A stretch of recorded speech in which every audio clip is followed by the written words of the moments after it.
Hi, YouTubers.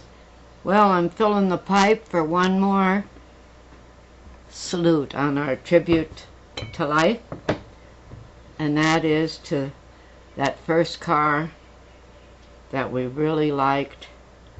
That was really our number one. Oh my God, this is wonderful car, right?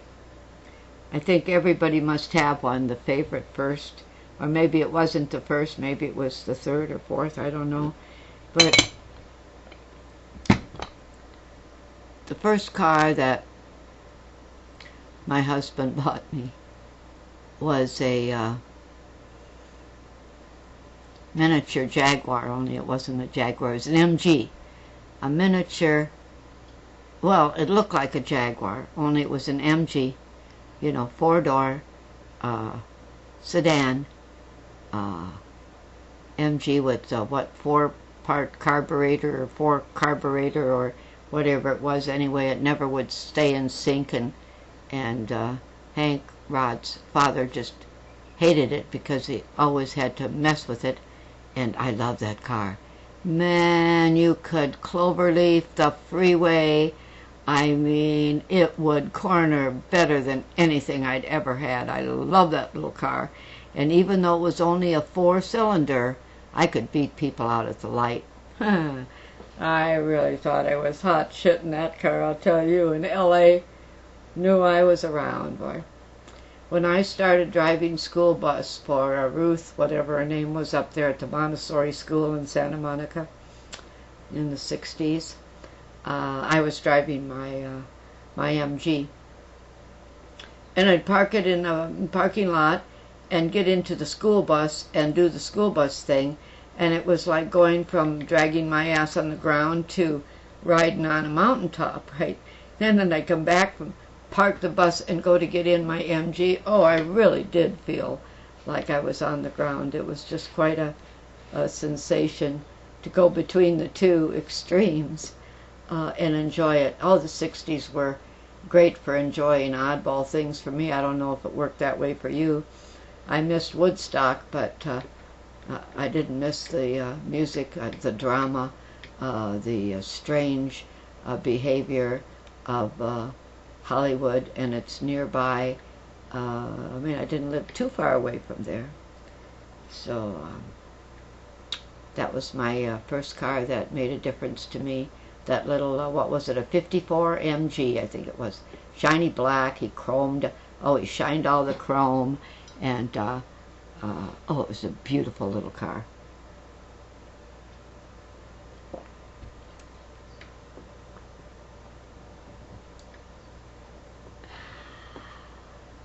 Oh, and he sold it because he hated the carburetor thing. And he bought me a Jag, a little bigger than the MG. He loved to buy cars, fix them up and sell them because he could make a lot. He was a real putterer and he was really good at it. He shined chrome and polished engines and made everything just work really good. And so he could get a lot of money for the cars. And so he'd almost buy what somebody put in an order for, and I'd drive it till he had it all fixed up, and then he'd take it away from me and sell it to whoever. And so I went through a lot of cars just for a little while, well, the interim between his buying them and his selling them. And one was a Borg Ward. Remember the Borg Ward? It had what they call a Hollywood muffler, so it went wow, wow, wow. I mean, it really had a neat muffler on it. I love that car. And that was a really nice sedan, very comfy, made you feel rich.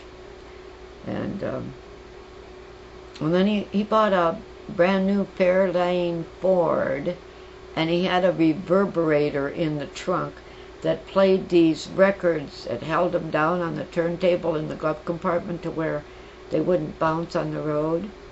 Oh, he was an innovator. He was the one that had the cigarette lighter too, though. You just did the little handle and the cigarette fell down and got lit, and you just picked it up and smoked it. We like way over smoked when he put that little item in the car. And he had one of those little handle things where you turn the steering wheel like this, but it caught on the sleeve one day and scared the hell out of him, so he threw that guy out. It was the end of that guy. But he was good behind the wheel, even though he drove fast. I trusted him because he seemed to have practiced to know what he was doing before he got me in the car with him.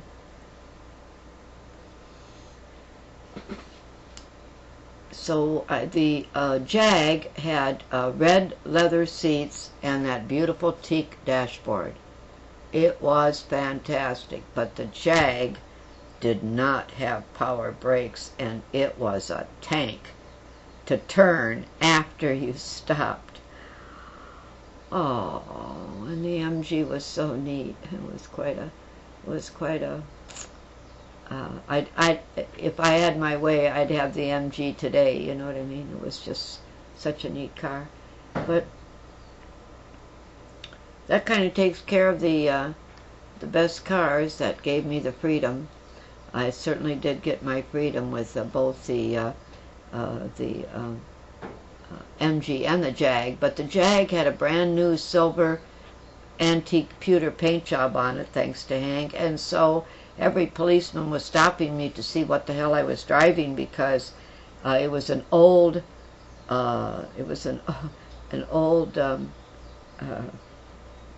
Mercedes with a new paint job on it, right? 7 tickets in 3 weeks. So he decided, oh, okay, it's just kind of too noticeable. I think it's time to pass it on. And off went my Jag to a new owner. And I cried a lot over these cars. I don't remember how many different cars I had in those years, but that was the time when Linda and Rod were both in grade school. And so the cars came and went as I needed them. Sometimes I was working and sometimes I wasn't. He preferred me not to work to keep track of the kids, and I like that idea too, but then you don't have any freedom, so you got to do something to, like, get out of the house, right? My sister used to go play bridge. I'm afraid I wasn't that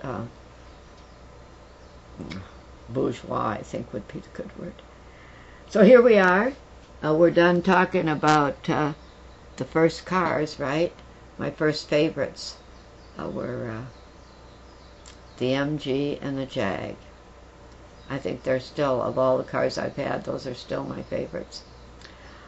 Even though the Jag was hard to work that way, it was so luxurious, and it turned heads. Yeah. So, okay, so here we are, the end of our cars, and are we at the end of our journey? I ran out of the blouses I brought out here to trade into, so if I do another one, I'm going to have to go get me another shirt. I'm sure I have more in there to choose from. So I'll see you in a couple minutes. You take care of yourself and everybody around you. Make them dance. And I'll see you in a minute.